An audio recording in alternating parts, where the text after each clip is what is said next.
So class 12, everyone, welcome to the class. So today we are going to discuss what is EMF, what is internal resistance, what is cell, and what are the relation between them. Right? So let us first look at the cell. How does it look like? What are its components? And then we will derive the relation between these three. So in the cell we have two electrodes. One is called cathode, one is called anode. Suppose let us say this A1 is cathode, so this will be at high potential positive, and this B1 is called the NB, it is called anode. It is at lower potential, so its potential is negative. You'll see that these two electrodes, they are immersed in some solution, and that chemical solution is called electrolyte. These electrolytes are basically ions which help in the flow of current. So when these two terminals, they are connected externally by some device, some resistor, some resistance coil, then some current flows through it. Right? The potential, external potential, that potential between P and N, the potential between P and N, it is called terminal voltage. It is called terminal voltage, and we will denote it by V. And it is equal to, from Ohm's law, we can say it is equal to I into R. So current into resistance. This is terminal voltage. What if there is no device connected externally? If you do not connect it, then what will happen? Suppose this is removed. Now if this is removed, then we will be left with a container, that is a cell. We will be left with these two electrodes, cathode and anode. There was one point P here, and there was another point N here, and there was a point A here, there was a point B here, right? And this electrolyte offers some resistance to the flow of the current within the cell, because this is the resistance within the cell. That is why it is also called internal. This is the resistance, and it is denoted by small r. So I can write VPN as VPN, that is the terminal voltage.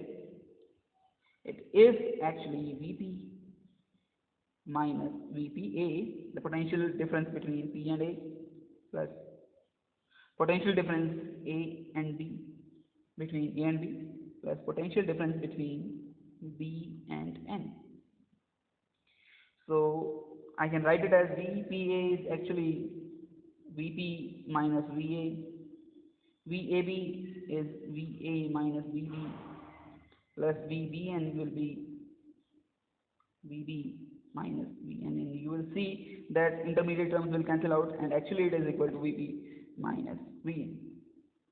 Right? So now VP is actually,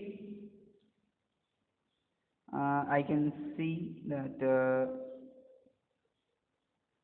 VPA minus VA is the potential of this cathode. I can replace it. I can replace VP minus VA by V plus. That was the potential of the cathode. And I can replace VA minus VB by, because VA minus VB is the potential difference between the two electrodes, and it is actually equal to minus I into R. Why minus I into R? Because if you will see that when this circuit is connected, current is flowing from A to P, P to C, C to D, D to N, N to B, and B to A. Current is flowing from B to A, and we are taking the direction in other way around. We are taking the direction from A to B, and that is why we are taking the negative sign. And then the third term, which is actually VB minus VN. VB minus VN will be the negative potential of the electrode, so it will be plus V minus, and it is equal to VPN, which was external terminal voltage. This V plus V minus is called the EMF of the cell. EMF means electromotive force, however it is not a force, it is a misnomer. Name suggests that it is force, however it is not a force. Right.